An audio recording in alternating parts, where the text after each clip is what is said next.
Hola a todos, les saluda Freddy del equipo de Tirmes. El día de hoy les vamos a mostrar cómo construir curvas IPR utilizando Python. Pero primero, para llegar a estas curvas vamos a generar funciones que me van a servir como inputs para generar estas gráficas, ¿no? Entonces me refiero a crear funciones para calcular el índice de productividad, para calcular el caudal del punto de burbuja, para calcular el caudal máximo y también para calcular el caudal de petróleo utilizando los métodos de Darcy, el método lineal, y utilizando el método de Vogel, que como recordarán es válido para yacimientos saturados. Entonces bien, el primer paso siempre cuando trabajamos en Python es importante seguir un orden. Entonces el primer paso siempre suele ser importar las librerías de Python, ¿no? Entonces bueno, aquí ustedes pueden visualizar cuáles son las librerías que se han utilizado para crear este notebook, las cuales son Pandas, NumPy, Matplotlib y también tenemos a SciPy, ¿no? Entonces, ahora sí, continuando a las funciones que les mencioné al inicio del video, nos vamos a enfocar primero en el cálculo del índice de productividad considerando parámetros petrofísicos. Aquí ustedes pueden visualizar la ecuación utilizada para la creación de este código. Entonces es importante que ustedes sigan esta ecuación y posteriormente la intenten interpretar con los códigos escritos en este bloque, ¿no? Algo importante que quería contar es que cuando utilizamos notebooks como este de aquí, que también son similares a los de Jupyter Notebook o Jupyter Lab, es que ustedes pueden combinar Markdowns con bloques de código. ¿Y qué son Markdowns? Bueno, son estos bloques que ustedes observan aquí, los cuales me sirven para incorporar texto, para incorporar ecuaciones, para incorporar imágenes o incluso videos, ¿no? Entonces es muy interesante la interactividad que se puede tener mediante estas herramientas, ¿no? Entonces, bueno, ahora en la sección 2.2 nos vamos al cálculo del índice de productividad con datos de pruebas de producción, ¿sí? Entonces, es importante tomar en cuenta que aquí se han incluido parámetros como la eficiencia de flujo inicial, lo voy a llamar así, y también tenemos a la eficiencia de flujo 2. Ahora, ¿qué es la eficiencia de flujo 2? Esta eficiencia de flujo es un valor que se lo calcularía o se le tomaría en cuenta después de realizar otra prueba de producción. Es decir, el pozo está produciendo por cierto tiempo y después de un periodo de tiempo largo se toma otra prueba con el objetivo de determinar la nueva eficiencia de flujo, ¿no? Entonces, esta eficiencia de flujo podría ser menor a 1 en caso de que exista daño o incluso podría ser mayor a 1 en caso de que el pozo se lo haya estimulado, ¿no? Bien, entonces aquí tenemos las condiciones para el cálculo de este índice de productividad. Aquí tenemos que cuando eficiencia de flujo es igual a 1, se tiene que seguir esta condición. Entonces tenemos que si la presión de prueba es mayor o igual a la presión del punto de burbuja, tenemos esta ecuación para calcular el índice de productividad, que probablemente es la que ustedes más conocen, ¿no? De lo contrario, si no ocurre esto de aquí, es decir, si la presión de prueba es menor que la presión del punto de burbuja, índice de productividad se lo calcula con esta expresión que tenemos aquí. Ahora, es importante acotar que aún estamos considerando que la eficiencia de flujo es 1. Bien, entonces, posteriormente se considera eficiencias de flujo diferentes a 1. Es decir, que ya no tenemos un caso ideal, sino que ya vamos a tener un caso quizás más real. Bien, entonces aquí tenemos nuevas condiciones. Aquí tenemos cuando la eficiencia de flujo es diferente de 1 y cuando la eficiencia de flujo 2 aún no existe, es decir, aún no se le toma en cuenta. Entonces luego nuevamente tenemos que si la presión de prueba es mayor que la presión del punto de burbuja, se toma en cuenta esta ecuación de aquí. De lo contrario, el índice de productividad se lo calcula con esta expresión que lo observamos aquí, ¿no? Y bien, la última condición que tenemos es considerando eficiencias de flujo diferentes a 1 y también considerando que la eficiencia de flujo 2 existe, es decir, que se ha realizado otra prueba de producción después de un periodo de tiempo, ¿no? Entonces, nuevamente, tenemos que si presión de prueba es mayor o igual a la presión del punto de burbuja, índice de productividad se lo calcula con esta expresión. De lo contrario, el índice de productividad se lo calcula con la expresión que observamos aquí abajo. Algo también que yo quería acotar cuando nos vayamos a los códigos es que estas son condiciones anidadas. ¿Qué son condiciones anidadas? Bueno, son condiciones que se encuentran dentro de una condición central. Entonces, para esta última sección, la condición central es la de aquí. Si eficiencia de flujo es diferente de 1 y eficiencia de flujo 2 existe, entonces dentro de esta condición encontramos esta condición anidada, ¿no? Y bien, eso lo van a poder corroborar observando el bloque de código que tenemos aquí. Aquí básicamente está escrito en código de Python todas las expresiones que estamos observando en este bloque de Markdown. Listo, entonces esta sería la función para el cálculo del índice de productividad utilizando pruebas de producción.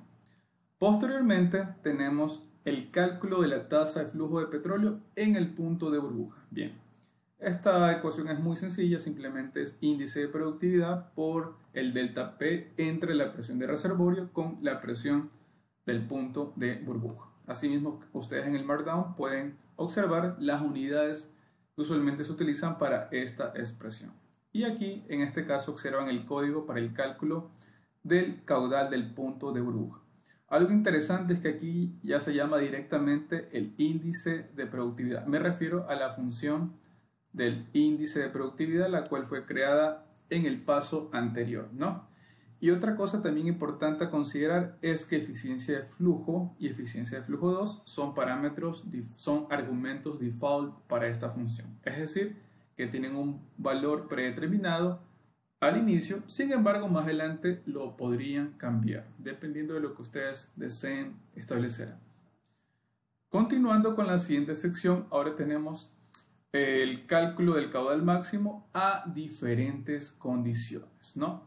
Bien, entonces aquí es importante resaltar que solamente he considerado las ecuaciones, solamente he escrito las ecuaciones para la primera condición general, es decir, si nos damos al código es la que tenemos aquí, cuando la eficiencia de flujo es igual a 1 y cuando la eficiencia de flujo 2 no existe o es vacía. Entonces, lo que ustedes van a observar aquí en el Markdown solamente es lo que aparece, déjenme resaltar un ratito, es lo que aparece, lo que aparece en este bloque de código, ¿no? Eso es lo que tenemos aquí. El resto del bloque de código, bueno, yo los invito a que puedan interpretarlo para que ustedes puedan deducir cómo se escriben o cómo serían las ecuaciones, ¿no? Bien, eso es algo interesante. Entonces, bien, ¿qué tenemos aquí? Tenemos que si eficiencia de flujo es 1 y eficiencia de flujo 2 no existe, dentro de esta condición general tenemos condiciones anidadas, como se lo hizo con el índice de productividad. Entonces, tenemos que si presión de reservorio es mayor que la presión del punto de burbuja, en este caso el yacimiento es subsaturado, ¿no? Entonces, dentro de esta condición, cuando el yacimiento es subsaturado, tenemos dos condiciones anidadas adicionales, las cuales me dicen que si presión de prueba es mayor o igual a la presión del punto de burbuja, AOF o caudal máximo es simplemente igual al índice de productividad por la presión de reservorio. De lo contrario, AOF es simplemente caudal del punto de burbuja más esta expresión que es índice de productividad por presión del punto de burbuja dividido para 1.8. Bien, caso contrario, si es que la presión del reservorio es menor o igual a la presión del punto de burbuja, en este caso vamos a tener que el yacimiento es o se encuentra saturado. Por lo tanto, a esta condición el AOF se lo calcula mediante esta expresión. Entonces, nuevamente acoto, lo que aparece aquí en el Markdown son las expresiones para este primer bloque de código. El resto de bloques de código, pues yo los invito a que los interpreten y puedan deducir las ecuaciones utilizadas. Sin embargo, quisiera mencionar que aquí tenemos diferentes condiciones. Aquí tenemos una condición en donde se toma en cuenta eficiencias de flujo menores a 1 y eficiencia de flujo 2 que no existe. Aquí tenemos eficiencias de flujo mayores a 1 y eficiencia de flujo 2 que aún no existe. Es decir, que aún no se ha tomado otra prueba de producción. Siguiente condición que tenemos es cuando la eficiencia de flujo es menor a 1 y la eficiencia de flujo 2 es mayor o igual a 1. Y finalmente tenemos la última condición en donde tenemos que la eficiencia de flujo es mayor a 1 y eficiencia de flujo 2 es menor o igual a 1. Bien, ahora sí, continuando con el cálculo de los caudales, tenemos la primera sección utilizando la ecuación de Darcy, que es la más sencilla. Entonces, para estos casos es importante mencionar que este método es válido solamente para yacimientos subsaturados, es decir, cuando la presión de reservorio es mayor que la presión del punto de burbuja. Entonces aquí tenemos la expresión para calcular el caudal utilizando el método de Darcy. Aquí tenemos el bloque de código y ahora pasamos al cálculo del caudal utilizando el método de Vogel. Importante considerar que en este método es válido para yacimientos saturados y para eficiencias de flujo iguales a 1. Aquí tenemos su expresión y posteriormente aquí tenemos el bloque de código para calcular este caudal. Y bien, finalmente tenemos el cálculo del caudal para curvas IPR compuestas. ¿Cuándo se utilizan estas curvas? Pues se las utiliza cuando el yacimiento inicialmente es subsaturado, es decir que su curva IPR es lineal, y posteriormente por debajo del punto de burbuja la curva IPR tiende a ser parabólica. Entonces aquí se combina el método lineal de Darcy con el método de Vogel, ¿no? Entonces bien, aquí tienen las condiciones para generar caudales de curvas IPR compuestas y posteriormente tienen aquí la expresión para poder calcular este caudal. Y bien, finalmente tenemos aquí lo más interesante o lo más importante de este notebook, que es la creación de las curvas IPR, ¿no?